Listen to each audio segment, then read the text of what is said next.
Hey everyone, welcome to the Man Alone Solo Role-Playing YouTube channel. I'm your host, Man Alone, and I'm very excited to be here today to talk about Legend in the Mist, a game that I think has huge potential for those who are newer to the solo role-playing hobby and are looking to break through that wall of like, what do I do?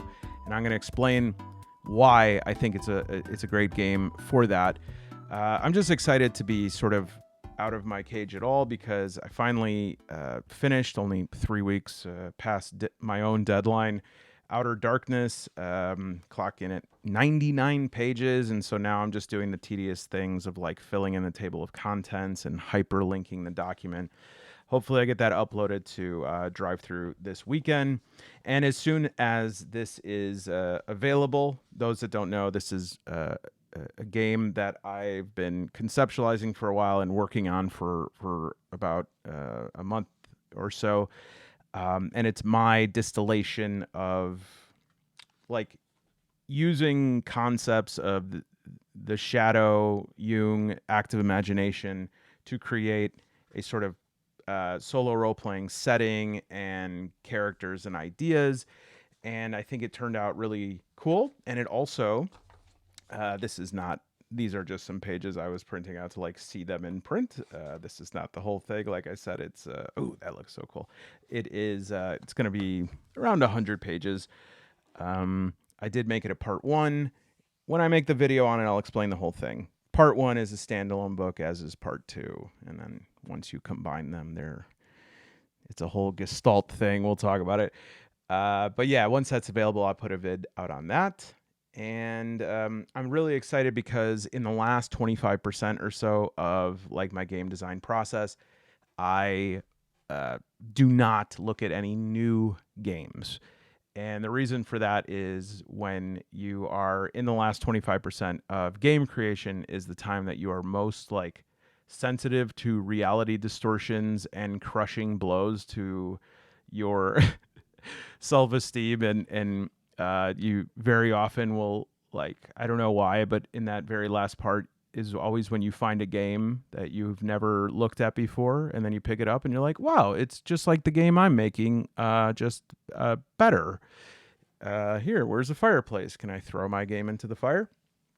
And so I've learned my lesson about stuff like that. I don't read it anymore, but a pile of wonderful books stacks up. And so when I do finish, I feel like it's Christmas morning or something, and I'm able to go, oh, what are we going to do the next video on? And I have an impressive stack of books that I want to talk about. I'm looking at some of them right now. 5 Leagues from the Borderlands.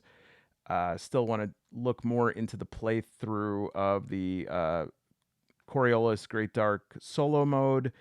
I have Dark Souls RPG. So a lot of really great stuff. But before I did any of that, I said, you know what? I got recommended Legend in the Mist a couple times, and I've heard it's got a tag system, which is part of the mechanics of my game. Outer Darkness is using tags as a sort of modifiers to dice rolls, and so I stayed away from Legend in the Mist because of that until I was done, and then I cracked it open and I was reading it, and I got so excited for specifically for people who really struggle with like, how do I solo play? What am I supposed to do? That kind of discussion board post that makes me feel so sad for those people. That sounds like I think they're pathetic. It's not that. It's like, I just hate the idea of people who really feel like they connect with a hobby and there's something holding them back. There's like something where they just can't do it. And I had somewhat of an insight with Legend in the Mist that I was thinking about is that, you know, these posts where somebody goes, I purchased a solo game, I watched a bunch of videos on it, I read the book, and then I sat down and I was just like, what do I do? How do I play? And what I realize is when people are talking about like, I can't figure out how to start playing, they're really talking about a certain type of solo role-playing game, right? They're talking about emergent, you are your own GM type games. Because there's journaling games, there's Artifact, Home, some good ones there, and then there are these like procedurally generated solo games like Apothecaria, Categorizing, which has a new quick start available, which is supposed to be fantastic.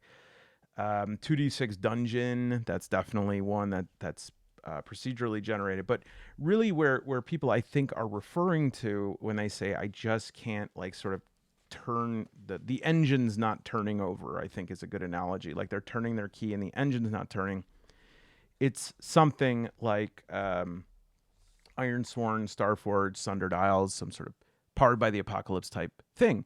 And when it comes down to it, Legend in the Mist is, I would say, a powered by the apocalypse plus fate type system, which both of those, I would say I'm kind of middling on my enthusiasm. If you put them both together and get an average, they definitely have their moments. There are certain games I like more than others. So the question is like, why would I be excited about Legend of the Mist if it is, this kind of game that I'm like, it's fine. And the reason for that, just so like cut through the crap a little bit so people know what my conceit is here. The reason for that is because I have never seen a game that is so friendly and so welcoming to a new player.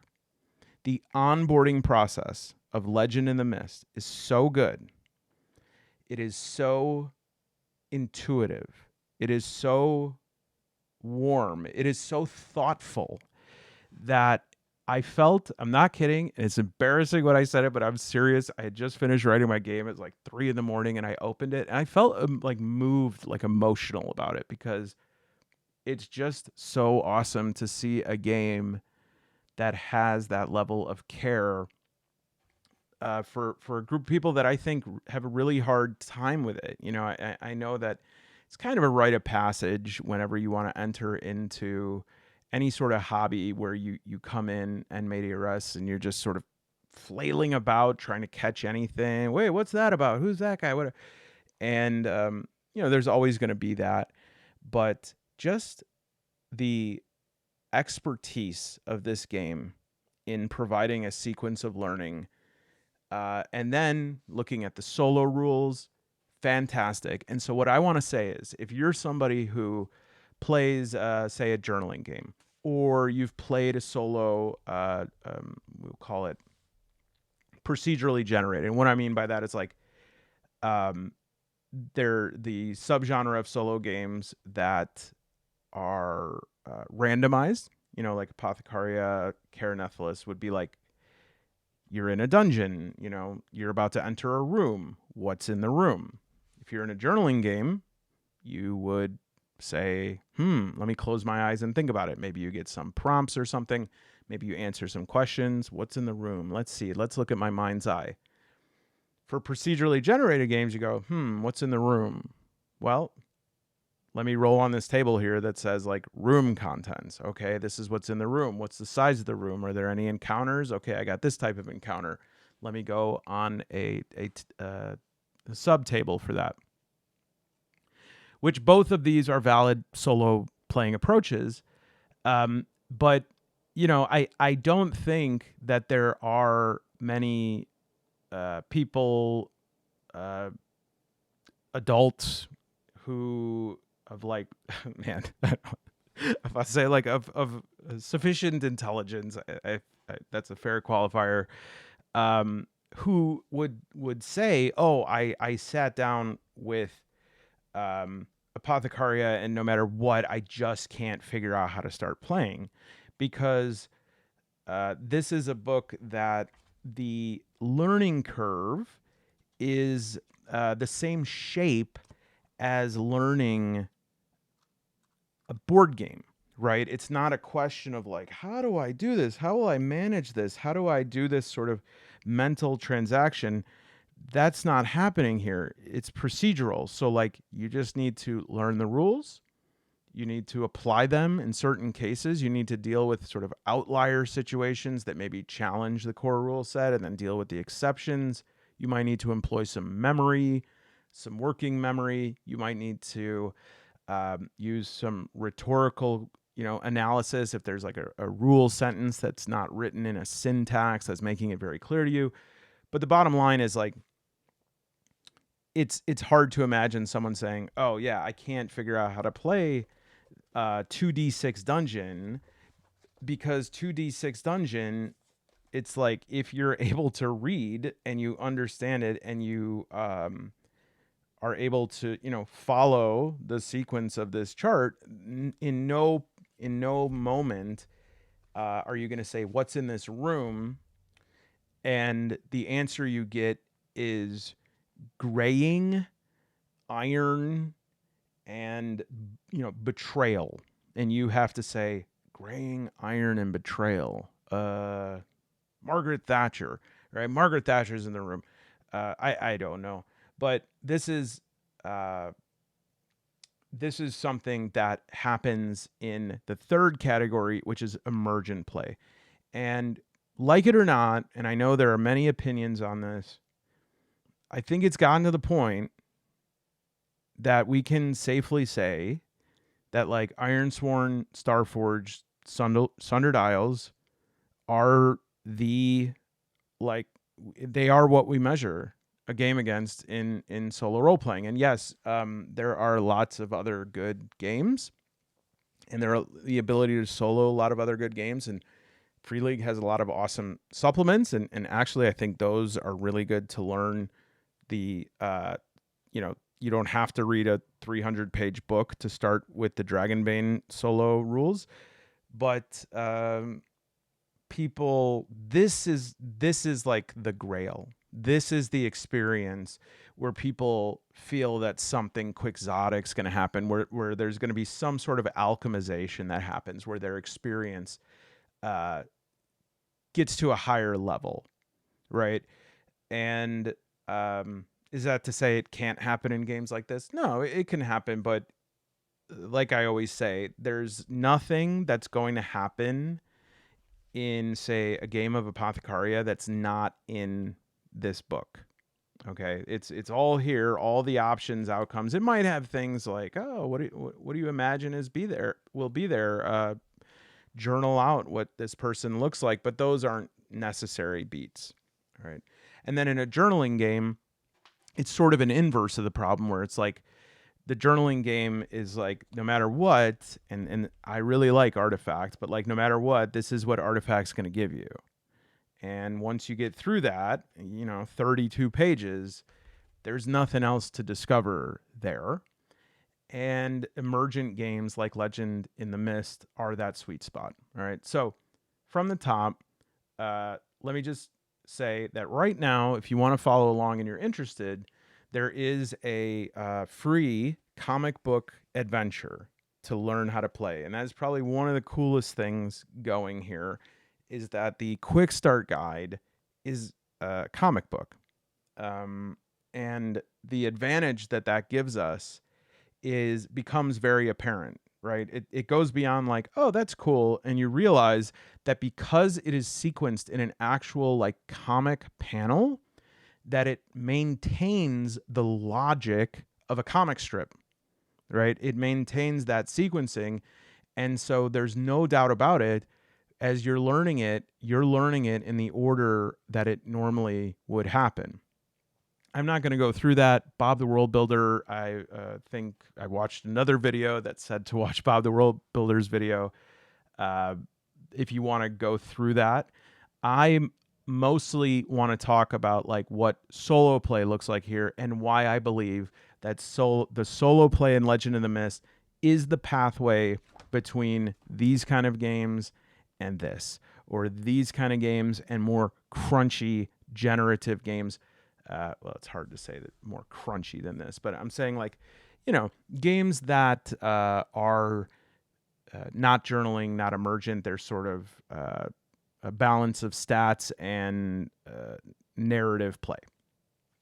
And the thing to know about Legend of the Mist is that it is a storytelling game. Okay.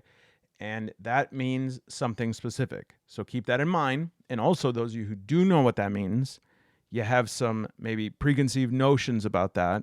And I want you to just kind of like suspend that for a minute, because I do think that there is some special stuff that goes on in Legend of the Mist that makes it unique and that makes it a worthwhile use of a person's time, even if they're not a fan of that storytelling game approach. I think it has a lot to teach, and it is a high level of relatability for new players. So we'll just show you that quick start intro. I'll talk about some of the basic rules of play of the game. Again, I don't want to, there's videos on that. And then we'll talk about the solo supplement, the solo stuff that comes with it, which is extremely impressive, really cool, very carefully thought out, and what like the solo play loop will look like, and why it is a powerful tool for those of you who are like, I can't do it.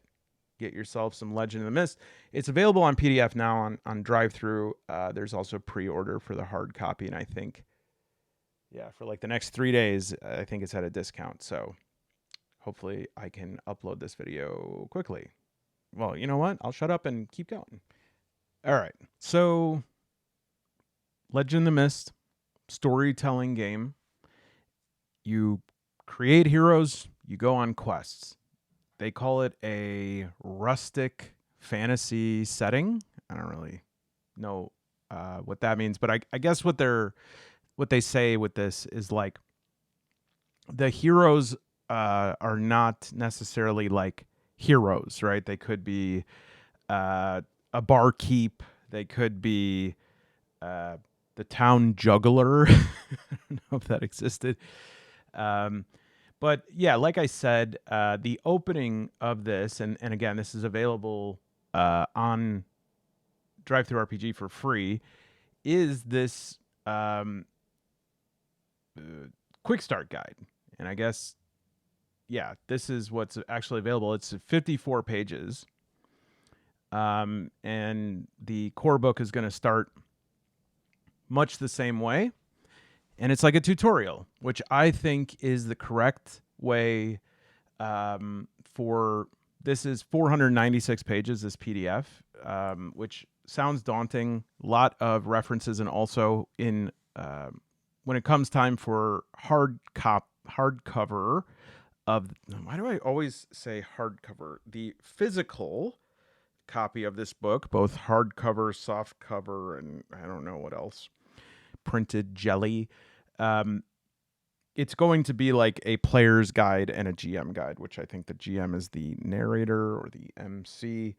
But I think they learned their lesson with, I think it was City of Mist, that had this just massive book that they ended up breaking into two because, you know, people were just like, whoa. But yeah, tutorial, not only is it going to explain the game, like I said, not only is it going to sequence it, but it also has moments of pause where it will actually say, okay, here's the situation. You've been reading through it. It's been keeping your attention. And here we go. Right away, we are introduced to one of the core systems of the game, these tags. And it shows you right away how these tags are everything in this game. They define the world around you. And I think for some people, this is a turnoff, because truly, you're it. Tags are it. Tags are going to be the system that here's the thing about tags. It's like, if they are used correctly, they can do a lot. And the reason I like tags, and the reason I use them in Outer Dark, is I think that there is, tags are a place where narrative and mechanics can meet in a very simple way, because you have a tag, and a tag has a narrative value to it. So we look at like Spirited Youth. This is a great example. And just think of it, the simplest way is, when this tag applies in a good way, it's going to add 1 to the dice to the roll. And when it applies in a negative way, it's going to subtract 1. Hey all, it's future Malone barging in here to take the reins. I'm here in post-production, in the green room. And what I'm about to do in the video is proceed to tell you how simple the rules are. And I'm very excited about how simple the rules are.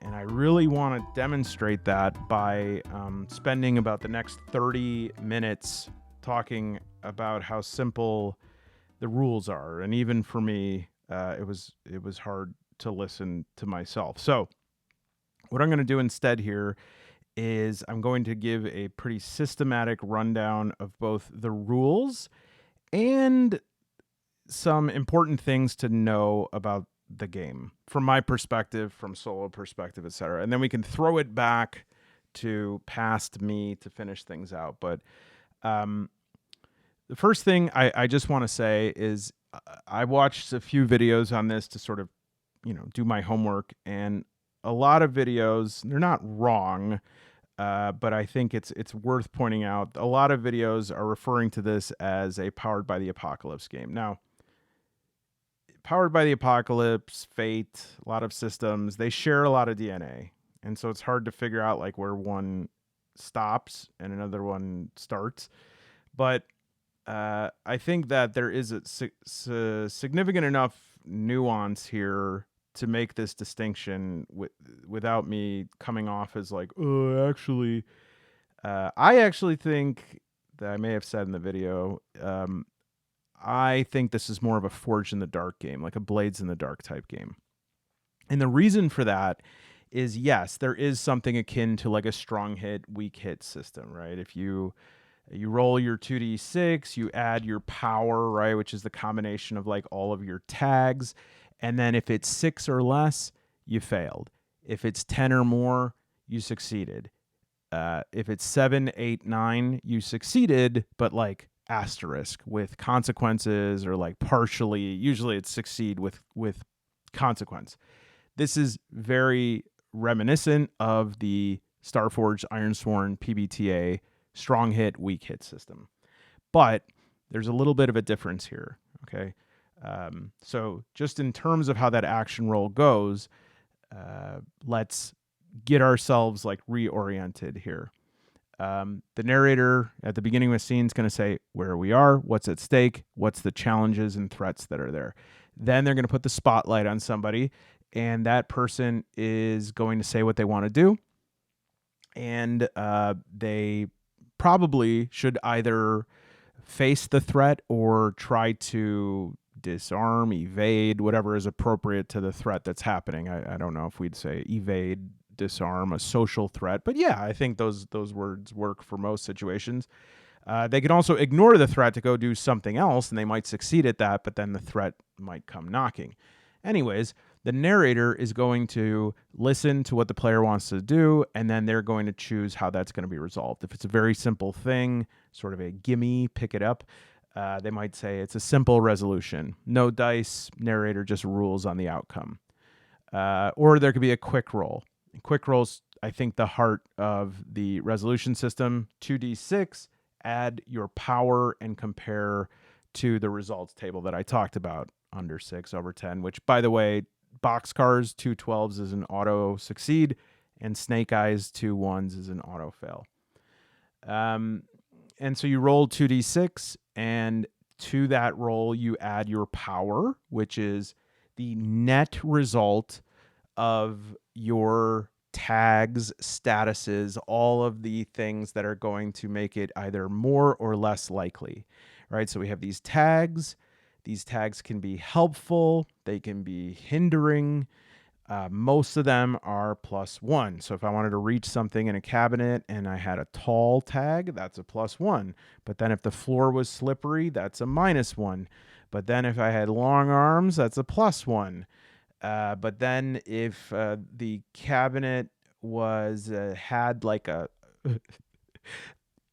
what is it, barbed wire around it, that's a -1. In that case, you have 2 plus -2, and it's 0. So your power is 0. Your power could be -1 if you have more things going against you than for you.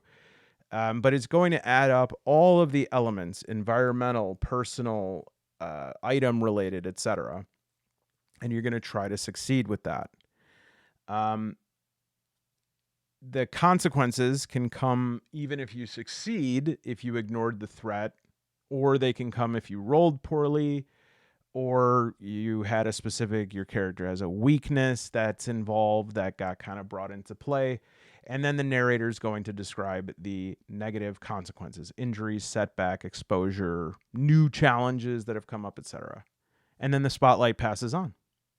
There's also something called might that I'm not going to really get into, but it's actually quite a good mechanic, which is a kind of abstraction of something that is hard to manage in some of these other Fate, PBTA, Forged in the Dark systems, where it's to like quickly power scale somebody. So what's that 5e adventure that they call like a great intro adventure, and it was one of the hardest things I've ever GM'd in my life. It's actually a 2-part series. It's like Fandelver and then the one with the dragon. Anyways, you could in day 2 of that campaign go fight the dragon, but you're going to get like stomped, okay? And in that case, the might of the dragon would be so unfavorable to you that you'd have a -6 on all of your rolls, which is a cool system, but I won't get into that because I think it might. I don't have as good of a grip of it, and so I don't want to confuse anyone. But yeah, we're going to count the power. +1 for a helpful tag, -1 for a hindering tag.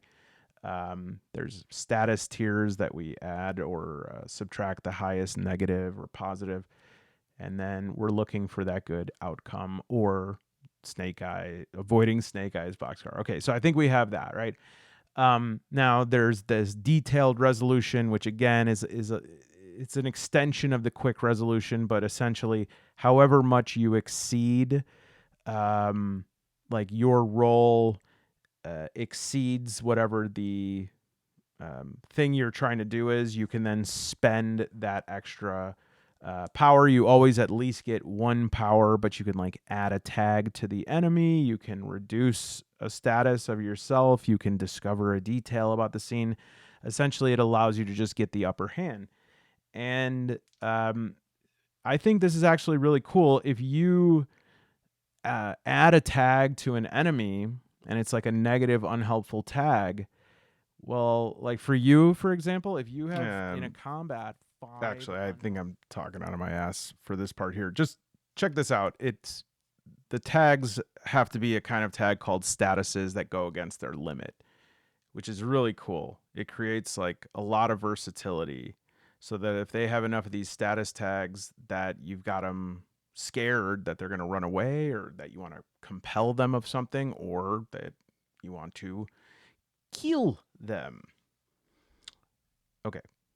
Again, these tags are just a way of counting each apple rather than pushing around different size bushels of apples. Okay? When you strike somebody with a sword in a game and you say that that sword has a power of 8, or that the armor is, this armor class, all you're doing is summing up those tags in advance. You're saying how hard the sword is, how good your arm swings it, the angle of it, if there's a sunlight and it glimmers in your eye and blinds you. What tags allow you to do is have a different kind of fun. Yes, you're not going to like have the fun of accounting. If that's what you're really in for, that is something that people might miss out on. But there's different kinds of fun. For instance, trying to figure out every tag that you have that could apply to a situation and eking out a victory in a situation that looked sort of desperate. And in that way, it is not going to have all of those big bushels of apples you could push around, but it's going to allow you to get in the dirt and count these individual apples. How about this? Does this help me or hurt? Okay, what about this one, right? All of these things exist. They're just abstracted in advance in other games. Okay. Statuses have something called intensity, like you could have wounded 2 or inspired 3. This is another really cool thing where it's kind of like a measures it, and the the sheets for the game, they have a tag sheet here. Where is it? It has it's cute. It's little leaves. I just had it, right? There we go. So yeah, if like one of your tags is a status, you could mark off the intensity here just to track it. And then limits, and again, this is how we would establish like player death.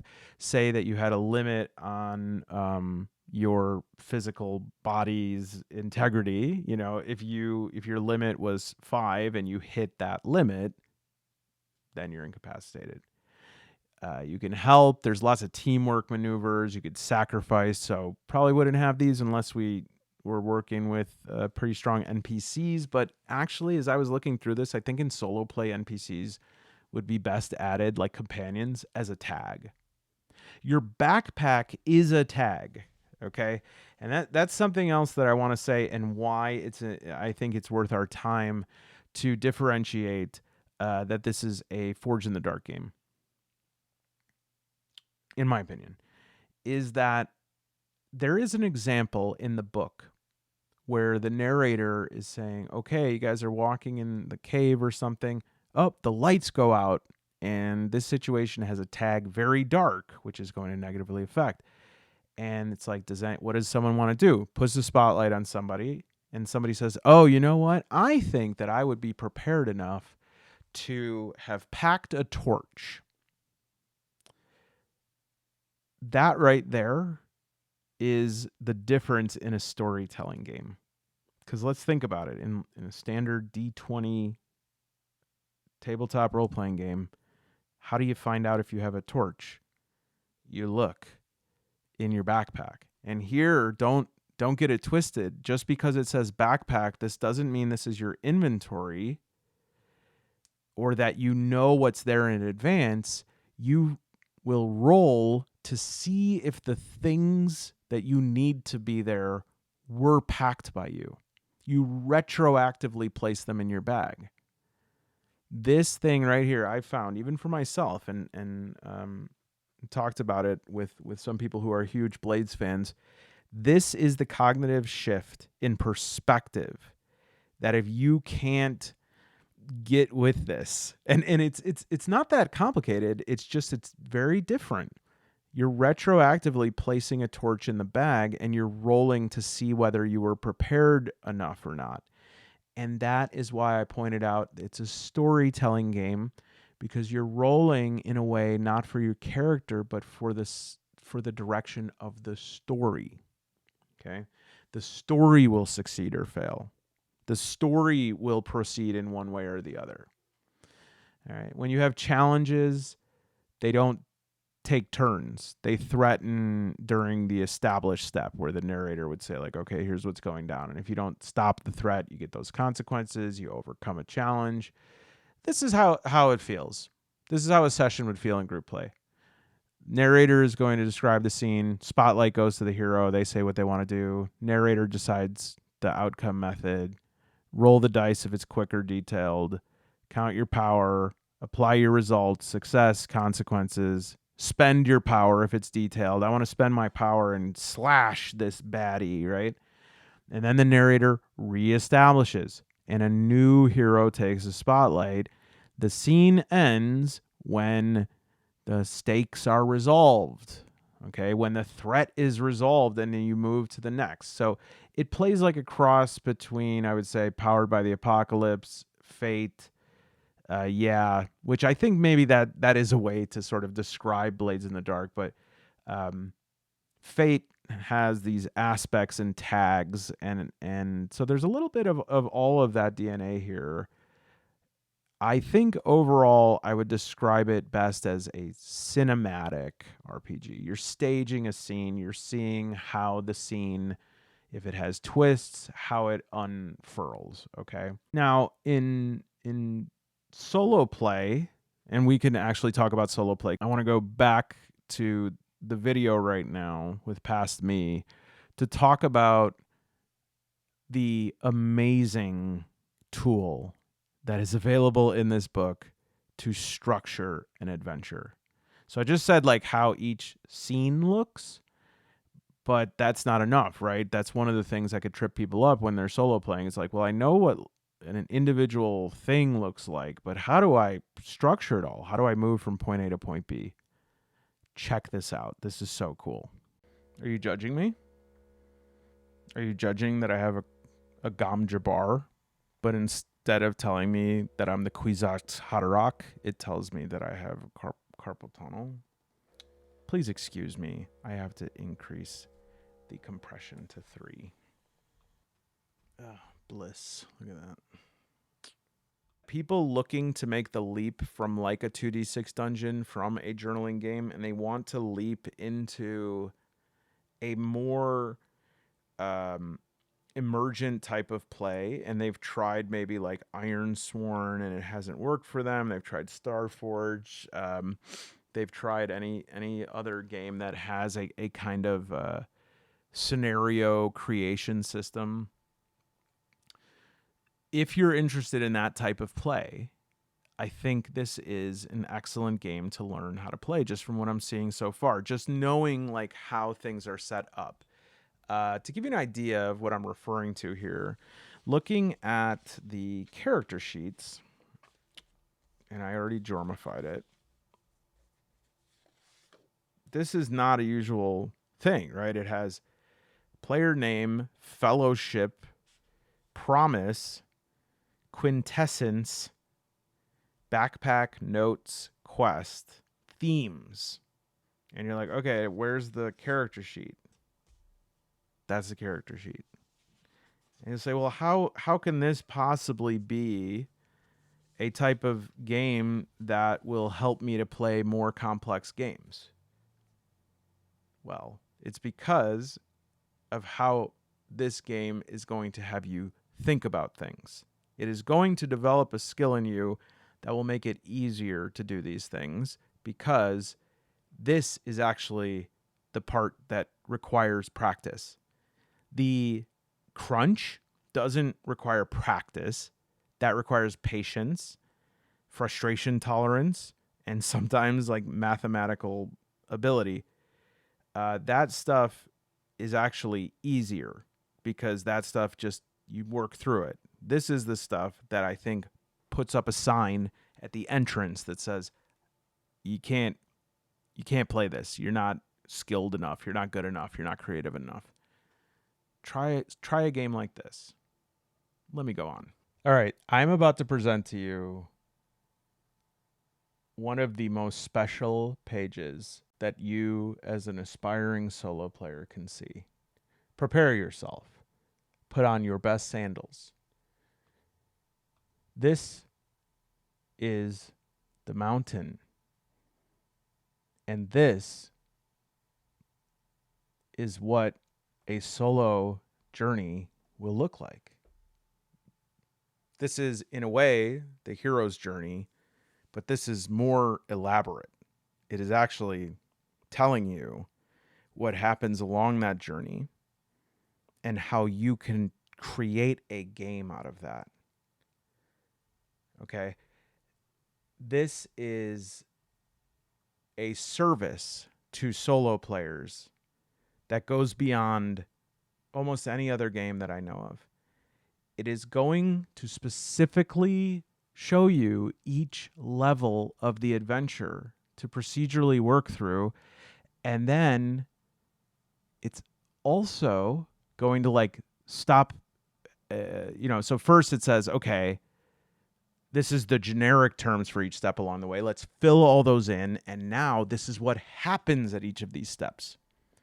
Furthermore, they include a table of revelations right there, playing a solo or co-op mountain series, designing. So mountain's one of them. A crossroads is another way to create an adventure, right? But then there's also going to be, I'm trying not, well, let me actually be a good steward here. Oh, I'm like, I couldn't even keep like, keep it paused. I'm just feeling so excited right now for this. Okay. So this section, how to play solo or co-op with oracles, right? So it's going to include all of these different oracles. And yeah, this right here, this is like the solo play section, but there's solo play stuff all over this rule book. It's not sort of shoved into the back. It's going to go over the steps for creating the story, setting up a scene, and how to play out a scene. If you have trouble playing out, like starting, knowing what to do, if your mind goes blank the moment you're like, wait a minute, how do I solo play? That happened to me like so often when I first started doing solo. I'd be like, wait, what am I doing?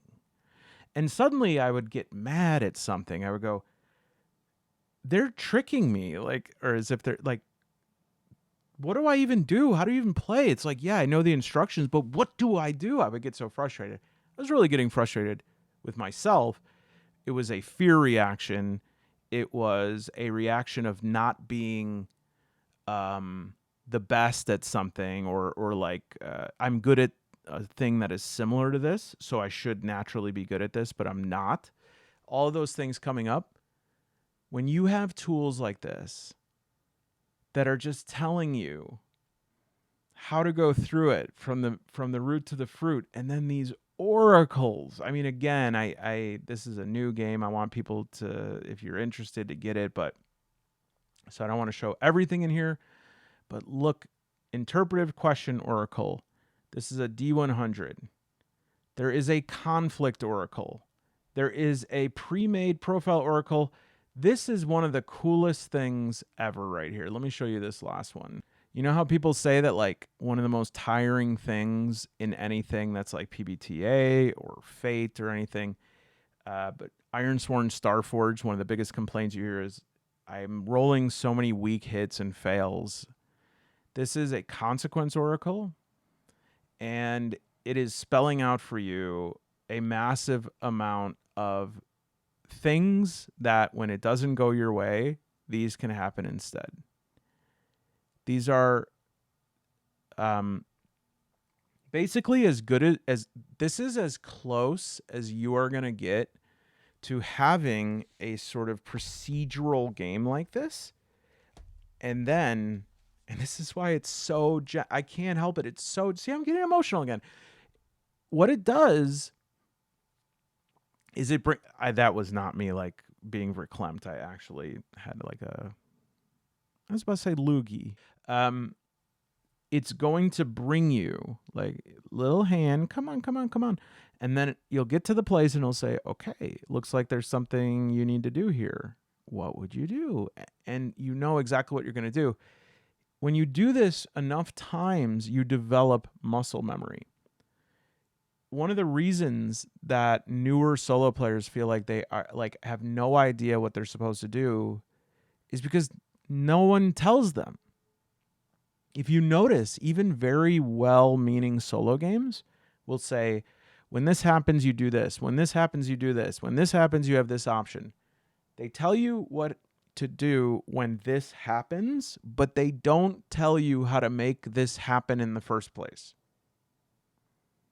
It's telling you how to react to things, but in order for you to react to things in a fictional world, even if it gives instructions on how to build that world, it does not give instructions on how to interact with that world most of the time. My wrist is killing me.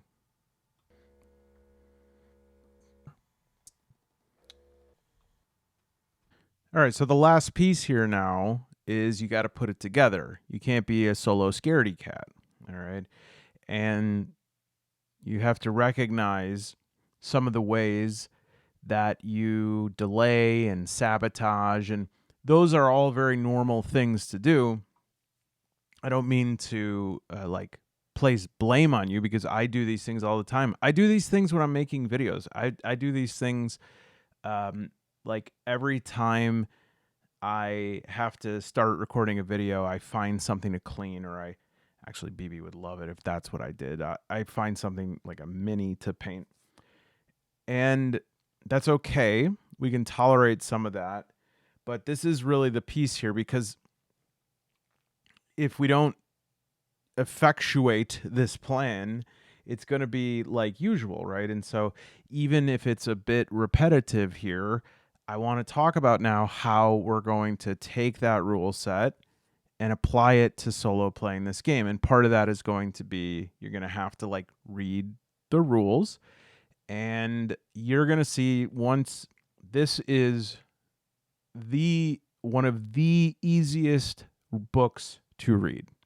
Not just like that comic book intro, it also like the way that it uses margin space, the way that it does not overload you. It has specificity about different terms. This is it. If you're having a hard time, this is good. This is the one you want to go for as an intellectual exercise. I make no guarantees over how good, honestly, the game is, which I saved till the end of this to say, because I think it would leave the wrong impression at the beginning of the video to say like, oh, I don't know if the game is good. Like, I know that the game is good. I don't know how the world it immerses you in is. I don't know. You know, those are the things that you have to play. That's where the setting will come through, and like the flavor text of weapons and the different inputs that are provided even through oracles will create. They're trying to create this rustic fantasy world. It's you can decide whether or not you like the art, you like the flavor text, or whatever. What I'm saying is, as an intellectual exercise, you know, grab the PDF. I think it's $20 right now. Or if what you've seen so far you like, you know, take a chance on it. But the last part of this video, I'm going to leave you now with plugging in the rules into the solo play setup here. So you just have to remember anything that the GM would do, you're going to now fill in for that. And I want to say that the oracle in here, other than the Chiaroscuro Liminalis oracle, which I created for Outer Darkness, which is like one of the best oracles I've ever made in my life. But the oracle in this game is very good. Like the input oracle, I was stunned because it's not specifically a solo game, and you know, at times non-solo games will mail it in when it comes to oracles, but this one's really good. This interpretive question oracle, I think it's really cool. It uses symbols. It'll give you the symbol. They're good symbols because they match the rustic fantasy thing they're going for, so that's going to paint in the setting well. But they also give you some interpretations for the symbols so that you're not sitting there going, the scythe. What do I want that to be? You know that it's literal scythe, or it could be the interpretation it gives, or it can always be the first thing you think of. Maybe scythe makes you think of the Grim Reaper. Maybe it makes you think of legacy board games. Maybe you see the word legacy in front of board games and you want to talk about that. Maybe board and your character's board. You don't have to be reverent about these inputs. You have to take them for all they're worth. And discard them, make them feel used, because that's all you need is for them to spark something for you, okay? But on top of this interpretive question oracle, which is 2 pages, it's really good stuff. There's also this conflict oracle. The one that I think is super interesting. Oh, and by the way, this pre-made profile oracle is like creates these different pre-made scenes. So this is like an innovation here, I feel, because it is essentially what would be an encounter oracle for like combat, but it's encountering you. The way that I understand this is like you are getting encountered with these set pieces. Yeah, that's the way to say it. Like if you think of you know, a studio in Hollywood, they roll out this set. Now there's a thunderous storm, so you're going to go to Studio B, there's a storm going. I just think it's really cool. It's like these pre-made events, which again, you know, at a certain amount of times, you'll exhaust that oracle. But the point of this is to, as this intellectual exercise, to develop this muscle memory. And try it out for me. Gosh, look at that. This is this is really good. The one that I think is a really cool idea, and the challenge oracle goes on and on and on, is the consequence. Sorry, not the consequence. We talked about that. The revelations oracle. That's the one that I'll be curious about because it reveals things. And in fact, I don't want to show too much of that. It reveals things that are progressively known in an adventure. So I like the idea of it. I just think I wonder if they know how like far off of the reservation I can go in a solo game. You know, like I am want to hop into a catapult and just go to another continent in a game. And so that's a bit much, but I just want to see how flexible it is. So if anyone has any experience with this is what I'm really excited to see about. And I almost want to do a solo play session of this, but at the same time, I don't want to spoil this. But is there, this is what I'm going to look for after this. If there's an OGL, this would be a cool thing to do as well. If you play through it, you can make sort of an adventure for it. So yeah, you're going to, whenever your hero does something uncertain or dramatic, you're going to do the roll. And remember that power isn't a fixed stat. It's a bonus you calculate on the spot based on what you mention in your description of the scene. Okay? So just like having a narrator, you're going to establish the scene, set the stage, use this oracle, put your hero in the spotlight, describe what they're trying to do, roll the dice, and then you have to levy the consequences. But you have a consequences oracle. Did they succeed? Was it clean? Then you go back to establish. Okay. You're going to have to learn and get a good understanding of what tags are, how statuses differ. And I'm telling you, learning this, I think maybe, do I want to do that? Like I'm about to vouch for something, and I always promise myself when I vouch, I think about it.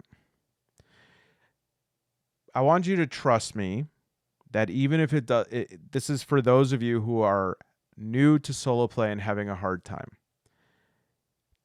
I want you to trust me that learning these things, even if you've never seen a game before with tags and status and stuff like this, learning these things is going to connect neurons for you that are going to start making a lot more things make sense. Go from like monkey bar to monkey bar and just climb across using these things that they give you. And then at the end of it, see if you learned anything and see if there's been a change where suddenly you realize, yes, this is how I craft a scene.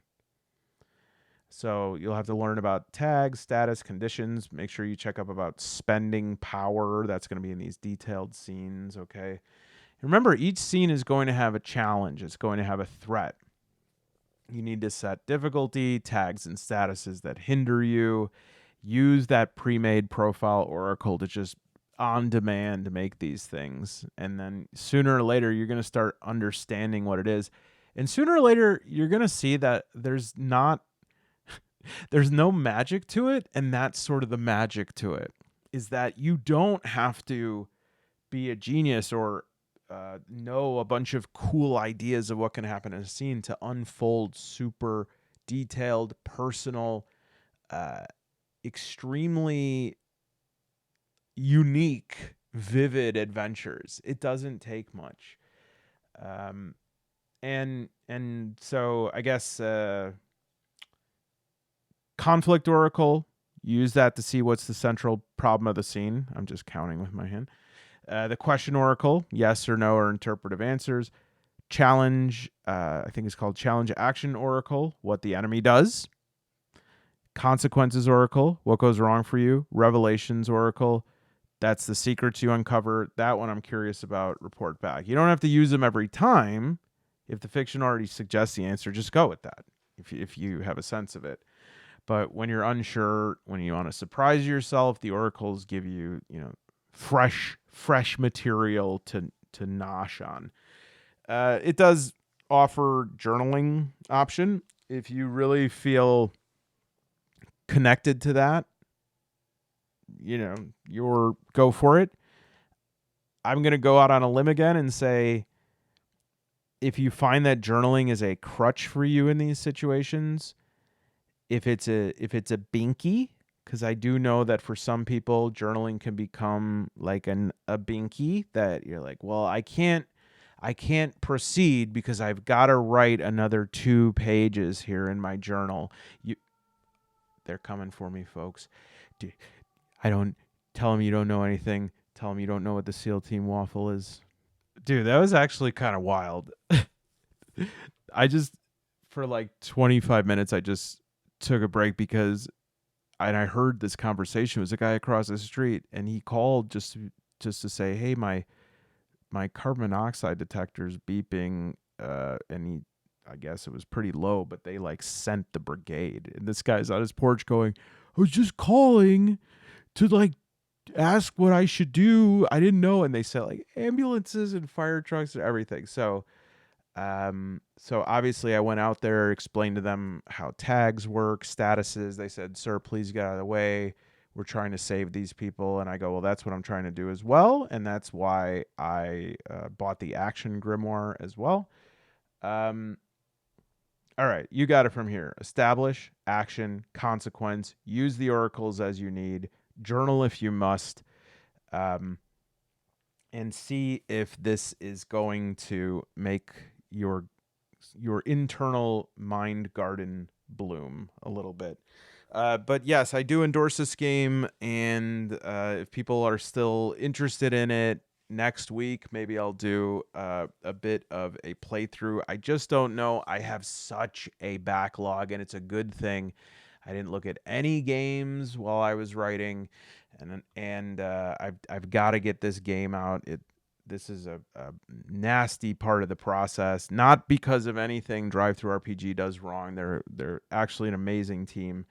It's just it's very specific, and I have so many games that I am itching to play. I want to play RuneQuest. I swear it.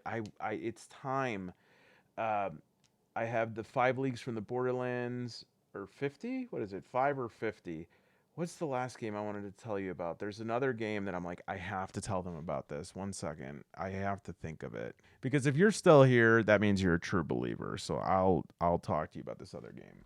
This is actually a great opportunity because I feel like I need to talk about these games before I move on from them. But like every time I think of sitting down, I'm like, I can't do a whole video on each one of these games. And so now when nobody is like left in the video, it's just me and you, and there's probably some other guy named like Jeff or Craig or Jeff Craig, but the 3 of us can talk. So Errant, I had the PDF to this so long ago, and man, it is so wild. Like this is what Ava Islam, I think, wrote in. Was that right? Kill Jester. Anyways, the at the beginning of it, she's like, my goal with this is to make like a really easy game. Like rules light, procedure heavy.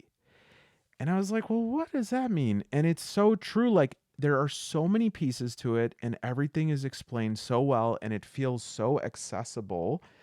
And another game that's really broken. You know what? I shouldn't be doing this to you. I just told you to get this one game, and then, anyways, and then this is I'm a big traitor here and a hypocrite because this Frontier Scum is a Merkborg clone, not a clone though. That's the thing about it is I was going to say this is actually like using the template of Merkborg in a great way, and it's using the spiritual influence of Merkborg, because Merkborg was not like it's a game about splashing across a page, owning a page, using that space, evoking it, like implying the setting not only through the words but the way you arrange them.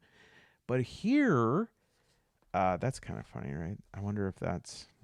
Anyways, here it's all this old timey newspaper because it takes place in a frontier town. But these three, I think I was gonna do a video on Errant, this one, and Electrum Archive, just because they are so well laid out, and the way that they show all of these things, even if it gets like a little bit like this is all of these and then this is 12, um, it just makes everything really, really approachable. And I love the adventure. The adventure is you're going through a prison car, like car by car. Thought that was cool. This is just one of the most beautiful games. I usually never use like a little setting book like this, but this was so nice, and it just flows so well. All of these are just great examples of what good layout can do for you.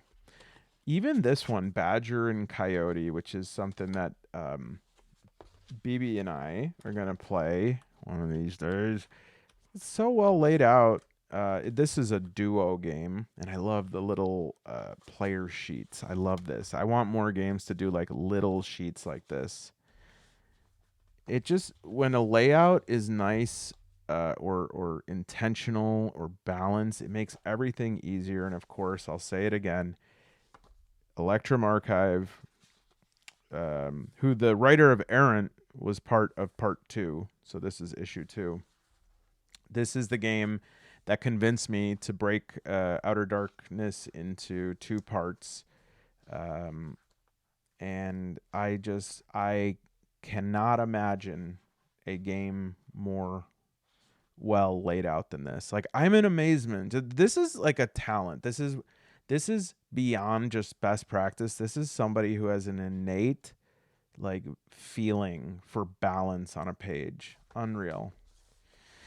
Well, anyways, I shouldn't carry on because you've all got stuff to do. But thank you for joining me. I hope you played. If you have played Legend in the Mist, I want to hear about it. I want to hear about the solo aspects. I want to hear if you played with a group. I also want to hear if any of you have played City in the Mist. À tout à l'heure.